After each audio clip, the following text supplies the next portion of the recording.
Peggy alias Peron alias Robi memang sudah ditangkap. Pihak kepolisian juga sudah menjelaskan apa perannya dalam kasus pembunuhan Eki dan Vina yang terjadi pada 2016 silam. Tapi ternyata tertangkapnya Peggy ini tidak serta-merta, tidak secara otomatis mengurai benang kusut. Dia juga kemudian menghapuskan segala kejanggalan, malah ada hal janggal lainnya. Bagaimana bisa pihak kepolisian ini kemudian menghapuskan dua nama, Andi dan Dani, dari daftar pencarian orang. Untuk bisa membahas mengenai hal ini lebih lanjut sudah hadir selaku pengamat hukum pidana yang akan menjelaskan pandangannya Pak Kudri Sitompul. Assalamualaikum warahmatullahi wabarakatuh. Pak Kudri, selamat malam. Waalaikumsalam warahmatullahi wabarakatuh. Selamat malam. Selain Pak Kudri juga sudah bergabung para narasumber lainnya secara daring bersama kita. Yang pertama adalah Ibu Sugianti yang merupakan pengacara dari Peggy. Assalamualaikum warahmatullahi wabarakatuh. Selamat malam Ibu Sugianti. Waalaikumsalam warahmatullahi wabarakatuh. Selamat malam. Baik, dan juga sudah bergabung dengan kita yaitu Brigjen Pol Purnawirawan Sri Suwari yang juga merupakan mantan perwira tinggi Polri yang akan juga memberikan pandangannya mengenai kasus ini. Selamat malam Ibu Sri. Selamat malam. Baik, Ibu Sri, yang seperti saya sampaikan tadi, ada kejanggalan pertanyaan di benak masyarakat mengapa pihak kepolisian kemudian menghapus dua nama ini, Andi dan juga Dani, dari daftar pencarian orang. Dengan menyebut kemudian kepolisian mengatakan karena dua nama ini hanya asal sebut oleh para terpidana lainnya. Tapi mungkinkah hal tersebut, Bu? Atau sebenarnya pihak kepolisian menutupi bahwa memang kesulitan untuk bisa mendapatkan dua DPO lainnya? Bu Sri, silakan. Baik, Mbak Putri, kalau kita berbicara dari aspek pendapat masyarakat, maka setiap masyarakat siapapun boleh berpendapat. Bahkan ketika masyarakat mengatakan ada kejanggalan, justru ini menumbuhkan sikap kritis masyarakat. Nah, ini harus kita kembangkan terus. Bagi saya kejanggalan ini adalah sebuah tantangan bagi pihak kepolisian untuk semakin tontonkan profesionalismenya. Nah, apakah hal ini memang janggal atau apakah polisi sulit? Di era keterbukaan, di era semua orang bisa turut melakukan investigasi lapangan dalam tanda kutip, ini tidak ada yang sulit. Berikanlah kesempatan kepada pihak kepolisian, nanti kita kawal bersama, lihat di pengadilan, apakah nama dua yang saat ini dihilangkan, dalam tanda kutip pendapat kita semua itu benar-benar ada atau tiada. Nah, kalau dari pernyataan Dirserse menyebutkan bahwa yang saya tahu ketika polisi melakukan rilis, tentu polisi akan melakukan proses. Nah, saksi dalam kasus ini kan semua adalah saksi mahkota, yaitu yang juga tersangka. Kalaupun toh mungkin ada saksi lain tidak seberapa mengenal. Nah, saksi yang paling posisinya sentral adalah saksi mahkota, saksi yang sesama tersangka. Tapi berdasarkan pengalaman saya meyakini, tetapi publik jangan terpengaruh oleh pendapat saya, apa yang dilakukan oleh pihak kepolisian dengan bekerja cepat, ini adalah satu langkah maju untuk mengungkap tuntas kasus ini. Barangkali ada pertanyaan lanjutan. Kenapa baru 8 tahun baru diungkap? Ini kan pertanyaan kita juga termasuk pertanyaan saya. Nah, dari pengalaman saya, Mbak, jadi ketika kita bekerja mengungkap kasus itu yang bekerja adalah tim. Nah, tim ini ketika menangani kasus solid, tetapi seiring dengan waktu, tim ini nanti melebur dengan sendirinya secara natural, secara alamiah. Ada yang sekolah, ada yang pindah tugas. Nah, akhirnya baru 8 tahun dipicu oleh judul film ini. Itu Mbak Putri. Baik, artinya juga Bu, kalau mengenai hal kedua, hal terakhir yang Ibu sampaikan, kenapa baru 8 tahun akhirnya terungkap? Itu karena memang ada masalah tersendiri di dalam pihak kepolisian. Artinya padanya perpindahan dari petugas yang menyelidiki kasus ini dan sebagainya, ini menghambat penyelesaian kasus. Begitu Bu Sri? Nah, ini yang perlu kita ingatkan kepada pihak kepolisian agar di era teknologi canggih semacam ini tidak terjadi. Itu yang paling mungkin terjadi. Mengapa sampai 8 tahun? Katakanlah saya, rata-rata satu tim penyidik itu minimal 5 sampai 6 atau 7 orang. Nah, apalagi ini kasusnya cukup banyak tersangkanya. Nah, ketika 7 orang ini pasti ada yang sekolah, ada yang pindah, ada yang sudah pensiun.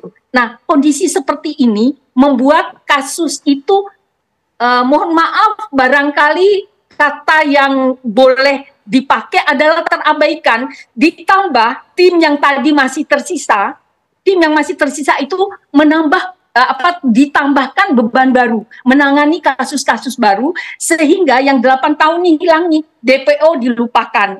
Nah, ini adalah mungkin jalan Tuhan juga ya. Ini terungkap tuntas dengan Peggy, ditangkapnya Peggy. Lalu hilangnya 2 tersangka, mari kita ikuti nanti di pengadilan. Karena sesungguhnya pernyataan saksi di kepolisian itu masih sangat mungkin berubah. Nah, keterangan saksi di depan pengadilan itulah yang sesungguhnya keterangan saksi yang mempunyai nilai sebagai alat bukti. Baik, Ibu Sri. Kita sudah dengarkan pandangan dari Ibu Sri mengenai 2 nama yang kemudian hilang dari daftar pencarian orang. Ini pasti juga Mbak Putri Maya Rumanti selaku pengacara keluarga dari almarhum Vina juga memiliki hal tersendiri, catatan tersendiri mengenai hal ini. Dan juga termasuk juga dari Mbak Vina atau Mbak Putri ini juga mengatakan bahwa ini termasuk salah satu kejanggalan yang terjadi walaupun sudah tertangkapnya Peggy alias Peron. Mbak Putri, silakan. Iya, terima kasih Mbak. Selamat malam. Mohon maaf terlambat, ini baru sampai di Polres Cirebon Kota saya. Jadi memang sangat kaget dan janggal menurut kami ketika Polda Jabar terlalu dini untuk menyampaikan bahwa 2 DPO tersebut itu tidak ada atau fiktif.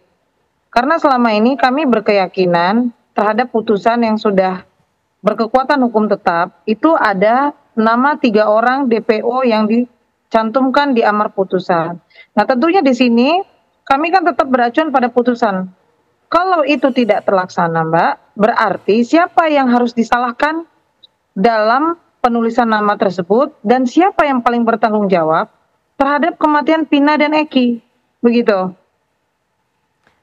Apa yang Mbak Putri lihat dari penghapusan 2 nama ini sebenarnya? Saya belum bisa berkomentar, Mbak, karena jujur saya dan tim juga belum bertemu dengan pihak Polda, belum menanyakan perihal tersebut lebih detail, hanya saja berkomunikasi hasil dari penyelidikan mereka terhadap 7 orang terpidana dan 1 orang yang baru tertangkap ini mengatakan bahwa itu tidak ada katanya, begitu Mbak. Ya, tentunya kami juga nggak serta-merta menerima ya, ini harus tetap diselidiki terlebih dahulu begitu, karena saksi pun seperti Linda aja baru akan kami dampingi malam ini, begitu. Baik, nah kita juga akan dengarkan Ibu Sugianti selaku pengacara Peggy juga akan memberikan keterangan kepada kita. Ibu Sugianti, apakah kemudian Peggy ini sebenarnya mengenal 2 nama tersebut, Andi dan juga Dani yang masuk dalam daftar pencarian orang, Bu Sugianti? Ya, selamat malam. Peggy tidak pernah mengenal orang-orang yang memang dinyatakan dalam lingkaran pembunuhan Vina dan Eki. Termasuk Peggy juga tidak kenal dengan Vina dan maupun Eki, apalagi dengan Dani dan juga Andi, seperti itu.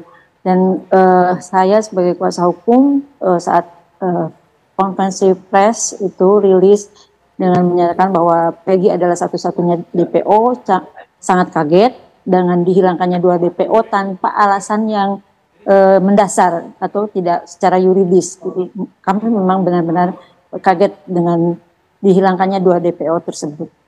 Baik, Peggy sendiri apakah mengenal dengan para terpidana lainnya, Bu Sugianti?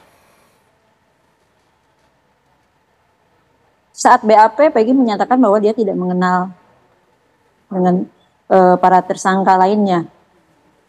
Karena Peggy juga saat terjadi penggeledahan yang dilakukan pada tanggal 29 Agustus 2016 setelah terjadinya pembunuhan, hebohnya pembunuhan Vina dan Eki di tanggal 27 Agustus 2006, Peggy klien saya tidak berada di tempat TKP atau memang Peggy tidak ada di Cirebon. Dia sedang bekerja di Bandung.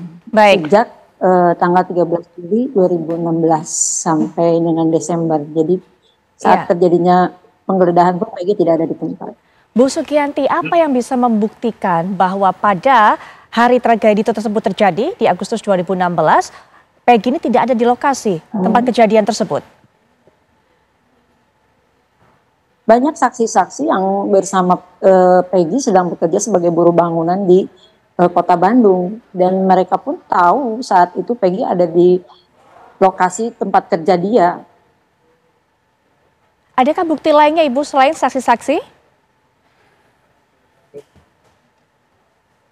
Nanti mungkin akan kami sampaikan di upaya hukum yang akan tim kami lakukan untuk menunjukkan bukti-bukti bahwa Peggy tidak terlibat dalam pembunuhan Eki dan Vina.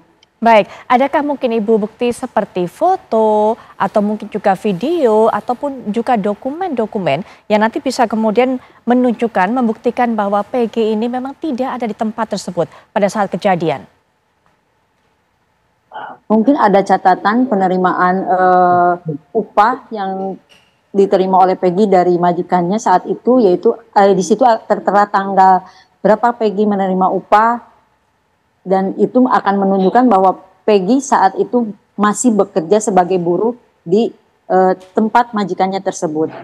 Baik, baik Ibu. Nah Pak Kudri, ini ada beberapa hal yang kita soroti selain masalah Peggy, tapi yang pasti satu, ini yang begitu janggal adalah bagaimana pihak kepolisian kemudian menghapuskan 2 nama tersebut dari daftar pencarian orang. Apakah memang hal itu bisa dilakukan? Padahal nama ini sudah masuk amar putusan di pengadilan. Ya, itu pertama-tama kan kita mesti tanya dahulu ya, apa dasarnya dulu kepolisian menetapkan 3 orang, ya kan? Apa dasarnya? Apakah berdasarkan keterangan saksi, atau berdasarkan keterangan apa yang ada di dalam putusan, ya kan? Nah, kalau ada terjadi perbedaan, kalau misalnya keterangan kita nggak tahu dari mana pihak kepolisian itu dapat. Nah, sekarang karena saya kan nggak lihat, tadi pengacaranya bilang bahwa di dalam putusan itu ada, saya nggak lihat. Kita anggap asumsinya benar lah ya, bahwa di dalam putusan itu dimuat ya mengenai kesaksian-kesaksian ya, yang menyatakan bahwa ada pelaku yang 2 orang yang buron ini. Nah, kalau memang demikian, mestinya secara hukum lebih kuat pembuktiannya yang ada di putusan dengan ada keterangan yang lain. Karena keputusan pengadilan itu adalah suatu bukti dokumen yang sah yang diungkapkan di sidang pengadilan. Kecuali ada bukti baru yang lain yang bisa membatalkan keterangan yang ada di pengadilan. Kalau betul ada bukti baru yang membantah keterangan yang ada di pengadilan, ini malah bisa menjadi fatal. Bisa-bisa orang yang 8 orang itu dibebasin karena itu putusan nggak benar. Ya kan, karena ada novum bukti baru yang sebenarnya keterangan yang diberikan di pengadilan itu, yang dituangkan di dalam putusan pengadilan itu tidak benar. Ya kan, kita ingat bahwa peradilan pidana itu adalah pembuktian material, bukan pembuktian formil. Nah, kalau memang betul terjadi perbedaan, ya misalnya katakan polisi, penyidik ya mendapatkan info itu berbeda dengan putusan ini, yang saya bilang menjadi serius gitu loh.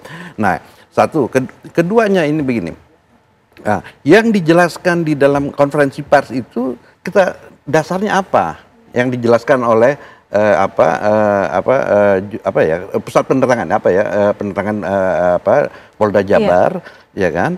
Itu apakah berdasarkan keterangan dalam interview atau memang dia dibuat berita acara, ya dibuat BAP kalau ini gitu loh. Nah, kalau misalnya udah dibuat BAP, berarti si Peggy ini sudah menjadi tersangka, ya kan? Nah, karena orang dibuat berita acara harus ada jelas statusnya apa, apakah dia saksi atau tersangka. Nah, kalau itu dibuat di dalam berita acara pemeriksaan, mestinya betul apa yang disampaikan oleh humas ya, atau penerangannya Polda itu benar dari ini. Tetapi kita lihat bahwa si Peggy di depan itu, sebelum itu dia sudah melihatkan dia kayaknya memberikan gestur bahwa dia nggak ini, dan terakhir ya kalau betul itu bahwa dia menyatakan dia tidak mengakui, artinya kebenaran dia BAP ini. Nah, kebetulan sekarang ada penasihat hukumnya, ada pengacaranya. Nah, apakah pengacaranya itu nggak nanya dengan si Eki, waktu kamu diperiksa pertama, itu kamu memberikan keterangan secara bebas atau tidak. Nah, di dalam beberapa waktu yang lalu di TV One juga, ketika ini saya katakan, andai kata ada buron itu yang tertangkap, sebaiknya langsung didampingi oleh penasihat hukum. Baik. Pertama, kenapa? Karena ini ancaman hukumannya ini lebih, tindak pidana yang dilakukan itu ancaman hukumannya lebih dari 5 tahun. Menurut KUHP ini wajib, ya kan? Wajib dia didampingi oleh penasihat hukum. Andai kata si orang yang terperiksa tidak mampu membayar untuk jadi penasihat hukum, negara yang akan menyediakan. Nah, kita tanya, pernah nggak hal ini ditanyakan kayak begini? Andai kata, ini kita bicara andai kata, andai kata ini berita acara, Peggy ini sudah sempat diperiksa sebagai saksi atau sebagai tersangka dan dia tidak didampingi oleh penasihat hukum, ini prosedurnya kan tidak sesuai dengan prosedur. Ini potensial bisa membatalkan penyidikannya kalau ini dibawa pra-peradilan.